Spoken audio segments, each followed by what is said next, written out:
کیا میں جان سکتا ہوں کہ تم نے آج یہاں سونے کا پروگرام کس خوشی اور کس کی اجازت سے بنایا ہے؟ وہ جو سوتے ہوئے ہاتھ پر کمفرٹر صحیح کرتی خود بھی سونے کے لیے لیٹنے لگی تھی۔ اسمن کی آواز صحت آواز پر یکدم سے اٹھ بیٹھی اور گردن موڑ کر دیکھا تو وہ دروازے میں اپنے سینے پر ہاتھ باندھے کھڑا تھا۔ آہستہ بولو، ہاتھ سو رہا ہے، ویسے بھی آج اسے بہت مشکل سے سلایا ہے۔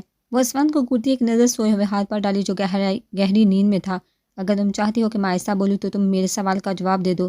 وہ آہستہ سے قدم اٹھاتا اندر داخل ہوا۔ سب کے نظر اسی پر جمی ہوئی تھی جو اس وقت کاٹن کے لائٹ بلو کلر کے سادہ سے سوٹ میں ملبوس تھی۔ آنکھوں میں نیند کا خمار تھا جو اس کی خوبصورتی کو مزید نکھار رہا تھا۔ مجھے کہیں بھی آنے یا سونے کے لیے تمہاری اجازت کی ضرورت نہیں، اس کا جواب دو ٹوک تھا جس پر اسمن اپنے لب بینچ کا رہ گیا تھا۔ اگر تمہیں تمہارا جواب مل گیا ہو تو پلیز یہاں سے چلے جاؤ، مجھے اس وقت سخت نیند آ رہی ہے۔ وہ اب اس سے یہ تو نہیں کہہ سکتی تھی کہ وہ اس کی پیش قدمی اور اس کی آنکھوں سے ہار پل نظر آتے، جس بات سے گھبرا کر اس سے دوری اختیار کر رہی تھی۔ اس لیے اپنے لہجے اور رویے کو تھوڑا مضبوط ظاہر کرتی پھر سے لیٹنے کی تیاری کرنے لگی، جبکہ اس کی موجودگی سے دل بری طرح سے دھڑک رہا تھا۔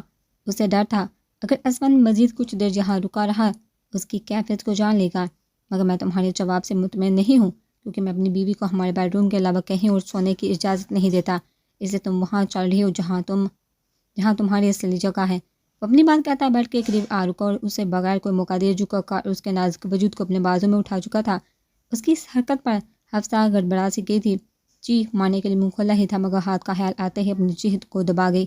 یہ کیا حرکت ہے اسمن، نیچے اتارو مجھے، اس کے مضبوط حصار میں منہ مچلتی دبی دبی آواز میں چیخی مگر وہ اس کی بات اور اس کے احتجاج کی پرواہ کے بغیر ہاتھ کے روم سے نکل کر اپنے بیڈ روم کی طرف بڑھا تھا۔ مجھے نیچے اتارو اسمن، آخر یہ سب کر کے تم ثابت کیا کرنا چاہتے ہو؟ وہ اس کے مضبوط بازو پر مکہ مارتے ہوئے بولی، مگر سامنے والے پر اس کی مار کا کوئی اثر نہیں ہوا تھا۔ میں کچھ ثابت نہیں کرنا چاہتا، بس تمہیں تمہاری جگہ پر لے کر جا رہا ہوں۔ اس کو ایسے ہی اپنے بازو میں اٹھائے پیر کی مدد سے دروازہ بند کر اپنے بیڈ روم میں داخل ہوا اور تمہاری جگہ یہاں ہے، اس کمرے میں، اس بیڈ پر اور میرے قریب۔ اس کے نازک وجود کو بہت احتیاط سے بیڈ پر لٹاتے ہوئے وہ اس پر جھکا۔ میں اپنی مرضی سے کہیں بھی جا کر سو سکتی ہوں اور تم میرے ساتھ اس طرح زور زبردستی کر کے یہاں سونے پر مجبور نہیں کر سکتے۔ حفصہ نے اپنے دونوں ہاتھ اس کے سینے پر رکھ اسے دور کرنا چاہا مگر اس کی دونوں کلائیوں کو اپنی گرفت میں لے چکا تھا۔ تم سے معافی مانگنے اور تمہیں دور جانے سے روکنے کے لیے اگر مجھے زور زبردستی کرنی پڑی تو میں وہ بھی کروں گا، وہ اس پر مزید جھکتا ہوا کہنے لگا تو حفصہ اس کی پکڑ میں مچلنے لگی جس پہ اسمن نے اسے دونوں کندھوں سے جگڑ لیا۔ یہ ناراضگی اب ختم کرو حفصہ، ہمارے درمیان یہ جو دوریاں ہیں یہ مجھ سے برداشت نہیں ہوتی۔ وہ شدت جذبات سے کہتا اس کے چہرے پر جھکا، اس کے رخسار پر اپنے دہکتے لب کا لمس چھوڑ دیا تھا۔ اس کی جسارت پہ حفصہ بوکھلا سی گئی تھی، اسے اپنا آپ اس کے باری بھرکم وجود کے نیچے دبتا ہوا محسوس ہوا تھا۔ اسمن دور ہٹو، مجھے سانس نہیں آ رہا۔ اس کے چوڑے جسم کو دور دھکیلنے کی کوشش کرنے لگی مگر وہ اپنی جگہ سے 1 انچ بھی نہ ہلا تھا۔ اور تمہاری ناراضگی سے میری جو حالت ہو رہی ہے کیا وہ تمہیں نظر نہیں آ رہی حفصہ؟ اس کے چہرے پہ آئے بالوں کو اس کے کان کے پیچھے کرتا ہوا وہ مار آلودہ لہجے میں بولتا حفصہ کی دھڑکنوں کو مزید تیز کر گیا تھا۔ محسوس کرو، کیا میری بے ترتیب دھڑکنوں کو تم محسوس نہیں کر رہی ہو؟ اس کا ہاتھ تھام کر اپنے سینے پر رکھتا ہوا بولا، کیا یہ میرے جذبات کی گواہی نہیں دے رہی؟ اس کی نظریں حفصہ کے چہرے پر ہی جمی ہوئی تھی، اس کے شرٹ کے بٹن کھلے ہونے کی وجہ سے وہ اس کے جسم کی گرمائش کو محسوس کر سکتی تھی جو اس کی ہتھیلی میں داخل ہو رہی تھی۔ وہ اپنا ہونٹ چباتے اس کی آنکھوں میں جھانکنے لگی جو اسے ہی دیکھ رہا تھا۔ حفصہ، میں پاگل ہو جاؤں گا، کچھ تو رحم کرو مجھ پر۔ وہ بے خودی سے بولتا اس کے بالوں میں اپنا چہرہ چھپا گیا تھا، اس کی گرم سانسیں اپنی گردن پر محسوس کر کے حفصہ کو اپنی سانسیں بھی کرتی ہوئی محسوس ہوئی تھی۔ اسمن پلیز دور ہٹو، وہ مچلی تھی مگر اس کی پکڑ میں، مگر وہ یوں ہی بے خود سا اس کی گردن پہ اپنے لب رکھ چکا تھا۔ اس کے لب جب گردن سے اس کے کندھوں تک فاصلہ طے کرنے لگے تو حفصہ کو اپنی جان نکلتی ہوئی محسوس ہوئی تھی۔ اس کی پیش قدمی سے وہ گھبرا رہی تھی، اسے جب لگا کہ وہ رکنے والا نہیں تو بے بسی سے اس کی پکڑ میں سسکنے لگی۔ اس کی سسکی پر اسمن اس کی طرف متوجہ ہوا تھا۔ ڈرو مت حفصہ، میں تب تک کچھ نہیں کروں گا جب تک تم مجھے معاف نہیں کر دیتی، اور میں جانتا ہوں وہ دن بھی دور نہیں ہے۔ وہ اس کی آنکھوں میں دیکھتا جذبات سے بولا اور اس کی پیشانی کا بوسہ لیتا اس پر سے دور ہٹا تھا۔ اور ہاں، یہاں سے جانے کے بارے میں سوچنا بھی مت، ورنہ میں تمہاری معافی کا بھی انتظار نہیں کروں گا۔ ویسے بھی اپنا حق لینے کے لیے مجھے تمہاری اجازت کی ضرورت نہیں، اور اس بات سے تم اچھی طرح سے واقف ہو۔ اس کا حفصہ کے ساتھ ایسا کرنے کا کوئی ارادہ نہیں تھا، بس وہ اسے اپنی بات سے ڈرانا چاہتا تھا تاکہ وہ پھر سے ہاتھ کے پاس سونے کے بارے میں نہ سوچے۔ اپنی بات کہہ کر وہ بیڈ کی دوسری طرف آ لیٹا اور لائٹ بند کر کے سونے کی کوشش کرنے لگا، جبکہ حفصہ کتنی ہی دیر لیٹی اس کی پشت کو گھوٹتی رہی۔ گہری نیند میں جانے سے پہلے اسے احساس ہوا تھا کہ کسی نے بہت نرمی سے اسے اپنی جانب کھینچا تھا۔ وہ اس وقت اپنی اسٹڈی روم میں بیٹھا اپنے لیپ ٹاپ میں موجود ابراہیم خان کی کمپنی سے جڑی معلومات کو غور سے دیکھ رہا تھا۔ اسے جلد ہی اس کے بارے میں بھی کچھ کرنا تھا، اس سے پہلے کہ وہ ہورین کو اسے سے دور کرنے یا اسے کوئی نقصان دینے کے بارے میں سوچے۔ مصطفیٰ کو کبھی کبھی یقین نہیں ہوتا تھا کہ کوئی اپنی بھتیجی کو مارنے کے بارے میں کیسے سوچ سکتا ہے، مگر دولت کی ہوس انسان کو کچھ بھی کرنے پر مجبور کر دیتی ہے۔ اس کی تیزی سے لیپ ٹاپ پر کام کرتی انگلیاں دروازے پر ہونے والی دستک سے ایک پل کے لیے رکی تھی۔ داؤد، اس وقت بہت مصروف ہوں، اگر تمہیں کوئی بات کرنی ہے تو کل کرنا، اس وقت مجھے ڈسٹرب مت کرنا۔ وہ لیپ ٹاپ سے نظریں ہٹائے ماتھے پر شکنے لیے آنے والے سے مخاطب تھا۔ رات کو اس وقت داؤد صاحب آپ کو ڈسٹرب کرنے نہیں آ سکتے کیونکہ وہ سو رہے ہیں، اس لیے میں آپ کو ڈسٹرب کرنے آئی ہوں۔ وہ جو سامنے کھڑے وجود سے بے خبر اپنے کام میں مصروف تھا، اور ان کی آواز پر وہ اب مکمل اس کی طرف متوجہ ہوا اور اس کی طرف دیکھنے لگا جو گھبراہٹ میں اپنے دونوں ہاتھوں کی انگلیوں کو چٹا رہی تھی۔ اسے لگتا تھا کہ داؤد صاحب ہوں گے کیونکہ وہ کچھ گھنٹے پہلے اس سے کوئی بات کرنا چاہتے تھے۔ تم نے میری بات ٹھیک سے نہیں سنی ہورین، میں اس وقت بہت مصروف ہوں، اس لیے مجھے ڈسٹرب نہ کیا جائے چاہے اس میں کوئی بھی ہو۔ وہ بے روحی سے کہتا پھر سے اپنے کام کی طرف متوجہ ہونے لگا تھا، جبکہ اس کی اتنی بے روحی پہ ہورین کی آنکھیں نم ہو گئی تھی۔ پچھلے 2 دن سے وہ پھر سے اس کے ساتھ پہلے والا رویہ اختیار کیے ہوئے تھا جو ہورین کو تکلیف سے دوچار کر رہا تھا۔ میں تو بس آپ سے سونے کا پوچھنے آئی تھی، رات بھی کافی ہو چکی ہے، آپ چل کر آرام کر لیجئے، ویسے بھی آج آپ سارا دن بہت مصروف رہے ہیں، یہ سب کام تو کل بھی ہو جائے گا۔ اپنے لبوں کو بے دردی سے کچلتی وہ آنکھوں میں امڑ آنے والے آنسو کو پیچھے دھکیلنے کی کوشش کرنے لگی جو اس کی بے روحی پر آنکھوں میں بار آئے تھے۔ ہورین کی بابا اب اس کا دھیان دیوار پہ لگی گھڑی کی طرف گیا جو رات کے 2 بجا رہے تھے۔ اپنے کام میں وہ اتنا مگن ہو گیا تھا کہ اسے وقت کا خیال بھی نہیں رہا تھا۔ تمہیں میری فکر کب سے ہونے لگی ہورین؟ میں کھانا کھاتا ہوں یا نہیں، کب سوتا ہوں اور کتنے کام کرنا ہے کتنا نہیں، تمہیں اس بارے میں سوچنے کی ضرورت نہیں۔ وہ اپنی بات کہہ کر چہرے پر امڑ آنے والی مسکراہٹ کو بمشکل روکتا اپنی جگہ سے کھڑا ہو کر اس کے مقابلہ کھڑا ہوا اور اس کے چہرے کو غور سے دیکھنے لگا۔ اسے ناراض نہیں تھا، نہ ہی کبھی ہو سکتا تھا، بس وہ جان بوجھ کر اس کو اپنی باتوں اور رویے سے اس کو پریشان کر رہا تھا۔ اس کی سزا تھی اسے خود سے دور کرنے کی۔ آپ ایسا کیوں سوچتے ہیں کہ مجھے آپ کی فکر نہیں؟ اگر ایسا ہوتا تو میں یہاں آنے کی بجائے اس وقت مزے سے اپنی نیند پوری کر رہی ہوتی۔ وہ مصطفیٰ کے رویے پہ رو دینے کو تھی مگر خود کو مضبوط ظاہر کرتی ہوئی بولی، اچھا جب تمہیں میری فکر تھی اس لیے تم یہاں آئی، یا پھر بیڈ پر میری غیر موجودگی تمہیں پریشان کر رہی تھی؟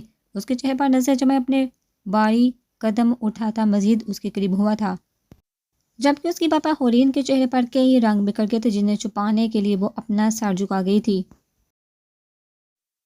اصل میں حقیقت تو یہی تھی، ان گزرے دنوں میں اسے مصطفیٰ کی اتنی عادت سی ہو گئی تھی کہ اسے مصطفیٰ کے بغیر کمرے میں نیند بھی نہیں آ رہی تھی۔ بولو ہورین، خاموش کیوں ہوگی؟ کیا میرے بغیر نیند نہیں آ رہی تھی؟ وہ اس کے جھکے سر کو دیکھتا ہوا سوال کر رہا تھا اور ساتھ ہی اپنی انگلی اس کی تھوڑی کے نیچے رکھ کر اس کا چہرہ جھکا چہرہ اوپر کیا۔ جب آپ کو میری فکر نہیں تو آپ کیوں جاننا چاہتے کہ مجھے نیند آ رہی تھی یا نہیں؟ اس کی باتوں کا مطلب سمجھ کر وہ ناراضگی سے اس کا ہاتھ اپنے چہرے سے ہٹا کر وہاں سے جانے لگی تھی۔ جب وہ تیزی سے اس کی کمر کی اپنے بازو حال کرتا اس کی کوشش کو ناکام کر چکا تھا۔ تمہاری فکر نہیں کروں گا تو کس کی کروں گا؟ میری زندگی میں ایک تم ہی تو ہو جس کی مجھے صبح شام فکر رہتی ہے۔ وہ اب اس پر اپنا گھیرا مزید تنگ کرتا اسے خود سے قریب کر چکا تھا۔ ہورین اس کی باتوں میں اتنا کھو گئی تھی کہ اسے دونوں کے درمیان فاصلے کا بھی دھیان نہیں رہا تھا۔ اور دن سے مجھے جو نظر انداز کر رہے تھے اس کا کیا؟ جانتے ہیں آپ کے رویے سے مجھے کتنی تکلیف ہو رہی تھی؟ اس کی ذرا سی محبت پر اس کی آنکھوں میں پانی بھر آیا اور ساتھ ہی شکوہ بھی کیا گیا جس میں مصطفیٰ کی مسکراہٹ مزید گہری ہوئی تھی۔ وہ تو میں تمہیں تنگ کر رہا تھا پر کوئی بات نہیں، آج میں اپنی دی ہوئی ہر تکلیف کا ازالہ کر دوں گا۔ آنکھوں میں شرارت لیے وہ اسے کے چہرے پر جھکنے لگا تھا۔ چھوڑے، مجھے آپ بہت برے ہیں، جائیے، میں آپ سے بات نہیں کروں گی۔ اس کی بات پر ہورین ناراضگی سے خود کو آزاد کروانے لگی مگر اس کی پکڑ مضبوط تھی۔ کوئی بات نہیں، آج میں تمہیں بات کرنے کا موقع بھی نہیں دوں گا۔ وہ زمانی لہجے میں کہتا اس کے چہرے پر جھک کر باقی کا فاصلہ بھی مٹا چکا تھا۔ ہورین اس کی انگلیوں کو اپنی کمر میں پیوست ہوتی محسوس ہو رہی تھی۔ اس کی جنونیت سے ہورین کانپنے لگی تھی۔ وہ دیوانہ وار اس کے لبوں پر جھکا اس کی سانسوں کو قید کیے ہوئے تھا۔ ہورین کے لیے یہ جانا مشکل ہو گیا تھا کہ اس نے اپنی اگلی سانس کب بھری تھی۔ اسے ہورین کے لمس کی طلب بھی اپنی سانس سے بھی زیادہ ضروری تھی۔ تم سے دور رہ کر تکلیف میں تو میں بھی رہا ہوں ہورین۔ اس کے لبوں کو آزادی بخش وہ اپنی پیشانی اس کی پیشانی سے ٹکاتا ہوا بولا، اس کے شرم سے سر پڑتے چہرے کو دیکھنے لگا، اور مجھے ہمارے درمیان یہ فاصلہ پسند نہیں ہے ہورین۔ مصطفیٰ اس کو شدت جذبات سے بڑی نظر سے دیکھنے لگا۔ اس کی نظروں کی تپش اور تاپ نہ لا کر ہورین اپنی نظر جھکا گئی۔ جب اسے اپنے نائٹ گاؤن کی ڈوری کھلتی ہوئی محسوس ہوئی تو اسے اپنا حلق خوش ہوتا ہوا محسوس ہوا تھا۔ مصطفیٰ گیا اس سے پہلے کہ وہ اپنا جملہ مکمل کرتی، مصطفیٰ اس کے لبوں پہ اپنی انگلی رکھ اسے خاموش کروا چکا تھا۔ 2 دن سے تمہیں چھوڑ رہا ہوں، پر آج نہیں، آج تمہارا کوئی بہانہ نہیں چلنے والا۔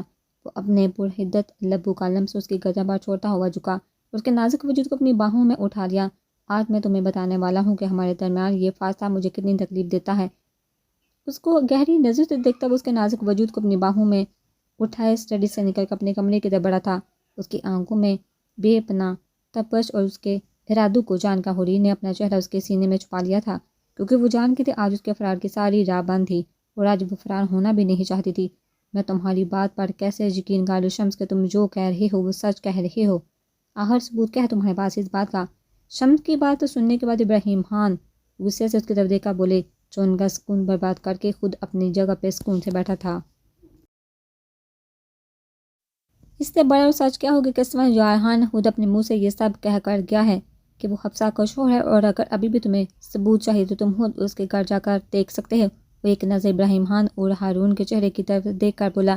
اس کی بات سن کر ابراہیم خان کے چہرے کا رنگ اڑ چکا تھا۔ عثمان جار کو کون نہیں جانتا تھا؟ دوسرا وہ مصطفیٰ کا قریبی دوست بھی تھا، اور ابراہیم خان اس بات کو اچھے سے جانتا تھا۔ جانے انجانے میں ان کی بیٹی ہورین کے قریب پہنچ چکی تھی۔ نہیں، یہ نہیں ہو سکتا، ایسے کیسا ممکن ہے؟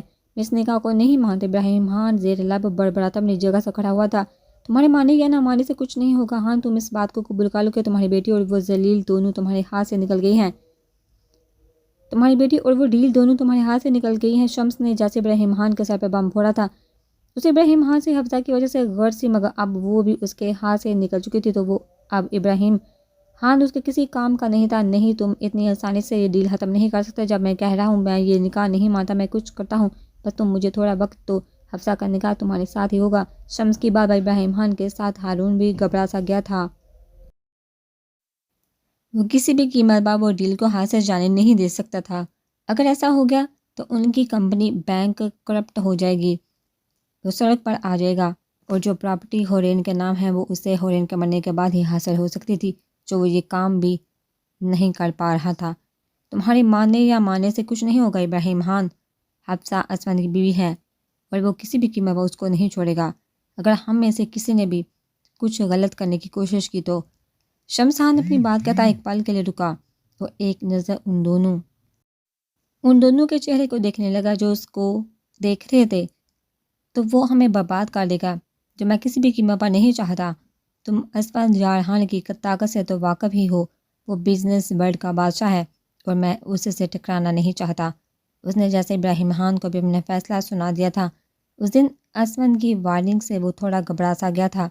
اس کے ارادے بتا رہے تھے کہ وہ جو کہہ رہا ہے اسے کرنے کے لیے بھی تیار ہے، اور وہ عثمان خان سے دشمنی کر کے خود پر کوئی مصیبت نہیں لانا چاہتا تھا، اس لیے اس نے پیچھے ہٹنے میں ہی اپنی بہتری سمجھی تھی۔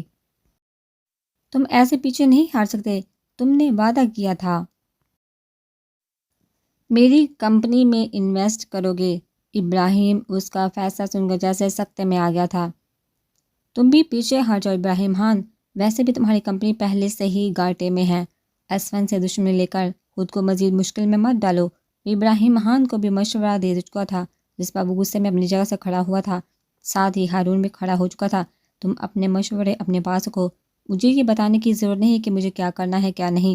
ابراہیم خان اتنی جلدی خاموش بیٹھنے والوں میں سے نہیں ہے۔ وہ سخت نظر سے چیئر پر بیٹھے شمس کو گھورتا ہوا بولا، اور پھر وہاں رکا نہیں تھا، تیزی سے اس کے آفس سے نکلتا چلا گیا تھا۔ اس کے پیچھے ہارون بھی تھا، جو اپنے باپ کو اتنے غصے میں دیکھ کر پریشان ہو گیا تھا۔ کیا تم مجھے بتانا پسند کرو کہ تم مجھے اس وقت کہاں لے کر جا رہے ہو؟ وہ ایک نظر کھڑکی سے نظر آتے نظاروں کو دیکھا خاموشی سے ڈرامے کرتے عثمان کی جانب پلٹی، اور اپنے لہجے میں دنیا جہاں کی بیزاری سمائے اس سے وہاں تب ہوئی تھی۔ تمہیں بتا تو چکا ہوں کہ سرپرائز ہے، اور سرپرائز بتایا نہیں دکھایا جاتا ہے، اس سے تھوڑا صبر کرو، مجھ پر پورا یقین کرو، میرا سرپرائز تمہیں بہت پسند آئے گا۔ وہ سر پہ نظر جمائے بولا، اس وقت اس کے چہرے پہ گہری سنجیدگی تھی۔ مجھے تمہارے سرپرائز میں کوئی دلچسپی نہیں، اس لیے تم مجھے واپس گھر لے چلو۔ ویسے بھی ہاتھ بھی گھر پہ اکیلا ہے، پچھلے 1 گھنٹے سے اس کا ایک ہی جواب سن کر اب اس کا صبر جواب دے گیا تھا۔ اگر حیا صاحب اسے اصرار نہ کرتے تو وہ اس کے ساتھ کبھی نہ تھی۔ ہاتھ گھر پہ اکیلا نہیں، آج حدید واپس آ رہا ہے اور ڈیڈ سے میری بات ہو چکی ہے، وہ بھی اپنی دوست کے پاس سے جلدی واپس آ جائیں گے، اس لیے تم اس کی فکر مت کرو۔ اس کی معلومات میں اضافہ کرتا اس کے واپس جانے کے سارے راستے بند کر رہا تھا۔ اسلم کی بات سن کر وہ کھڑکی کی طرف منہ کر کے بیٹھی تھی۔ اس وقت کار میں مکمل خاموشی تھی۔ حدید بزنس کی وجہ سے کچھ دن کے لیے شہر سے باہر گیا ہوا تھا اور حیا صاحب کو اپنے دوست کے یہاں جانا تھا۔ اسے لگا تھا کہ وہ ہاتھ کا بہانہ بنا کر واپس آ جائے گی، مگر وہ سارے انتظام پہلے سے کیے ہوئے تھا۔ اب مجبوراً اسے وہاں جانا تھا جہاں وہ اسے لے کر جانا چاہ رہا تھا۔ وہ ڈرائیونگ کرتے ہوئے ایک نظر اسے دیکھ رہا تھا جو اس کو نظر انداز کیا ایسے بیٹھی تھی جیسے وہ یہاں موجود ہی نہ ہو۔ ہم اس راستے پر کیوں ہیں؟ تم مجھے کہاں لے کر جا رہے ہو؟ اس کی کار جب جانے پہچانے راستے پر مڑی تو اس نے گھبرا کر اسفند کی جانب دیکھا۔ میں تم سے کچھ پوچھ رہی ہوں اسفند۔ اس کی خاموشی پر وہ اس بار چلائی تھی، مگر وہ اس کی بات کا جواب دینے کے بجائے ایک جھٹکے میں گاڑی روک چکا تھا۔ اترو نیچے، تمہارا سرپرائز آ گیا۔ اس کے حیران پریشان چہرے کو دیکھا وہ اس کو حکم دیتا کار سے باہر نکلا تھا۔ مجھے نہیں اترنا، تم مجھے واپس لے چلو، مجھے کوئی سرپرائز نہیں چاہیے۔ اس کے وہم و گمان میں بھی نہیں تھا کہ اسفند اس کو اس کے گھر لے کر آئے گا۔ اس کی سمجھ نہیں آیا تھا اس کو یہاں کیوں لے کر آیا ہے۔ دوسرا، اس میں ہمت نہیں تھی اپنے ماں باپ اور بھائی کا سامنا کرنے کی۔ ہم تب تک واپس نہیں جائیں گے جب تک میں اپنا کام نہ کر لوں جو میں کرنے آیا ہوں۔ اسفند نے اس کی سائڈ کا دروازہ کھول کر اسے بازو سے پکڑ کر باہر نکالا اور زبردستی اس کو ساتھ لیا۔ اس کے گھر کی طرف بڑھا تھا۔ میں کہہ رہی ہوں نا مجھے نہیں جانا، ہاتھ چھوڑو میرا اسفند۔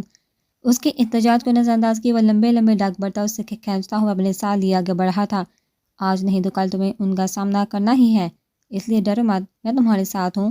وہ ایک نظر اس کے ڈرے سہمے چہرے کو دیکھتا ہوا اسے لیے گاڑی میں داخل ہوا۔ ابھی ان دونوں نے لاؤنج میں قدم رکھا ہی تھا جب رخسار بیگم کی نظر ان دونوں پر پڑی۔ حفصہ میری بچی، وہ بے یقینی کی قیافت میں کھڑی اپنی بیٹی کو دیکھ رہی تھی۔ انہیں اپنی آنکھوں پر یقین نہیں آ رہا تھا۔ یہی حال کچھ حفصہ کا بھی تھا۔ اس کا بس نہیں چل رہا تھا وہ دوڑ کر اپنی ماں کے سینے سے لگ جائے، مگر اپنے باپ کی موجودگی سے اس کے قدم اپنی جگہ جم سے گئے تھے۔ جب یہ ان کے منہ سے حفصہ کا نام سن کر اس بار صوفے پر بیٹھے ابراہیم خان اور ہارون بھی ان کی طرف متوجہ ہوئے۔ لاؤنج میں 5 لوگوں کی موجودگی کے باوجود مکمل خاموشی تھی۔ اب یہاں کیا لینے آئی ہو تم؟ تو تمہاری ہمت کیسے ہوئی میرے گھر میں قدم رکھنے کی؟ ابراہیم خان کی غصے سے بڑی آواز نے لاؤنج کی خاموشی کو توڑا۔ ہم یہاں کچھ لینے نہیں، آپ کو کچھ بتانے کے لیے آئے ہیں۔ اگر آپ اجازت دیں تو ہم آرام سے بیٹھ کر بات کر سکتے ہیں۔ اسفند مضبوطی سے حفصہ کا ہاتھ تھامتا ہوا ابراہیم خان سے مخاطب ہوا۔ وہ جو اپنے باپ کے غصے کی وجہ سے ڈر رہے تھے، اسفند کی موجودگی سے اس کو تھوڑا سکون سا ملا تھا۔ جو تم مجھے بتانے آئے ہو وہ میں پہلے سے جانتا ہوں، اور مجھے نہیں لگتا تمہارے پاس مجھ سے بات کرنے کے لیے کچھ ہے، اسے تم ابھی کے ابھی میرے گھر سے نکل جاؤ، کیونکہ میرا آپ سے لڑکی سے کوئی تعلق نہیں۔ وہ سخت تیوری لیے ان دونوں کی طرف دیکھ کر غر آئے تھے۔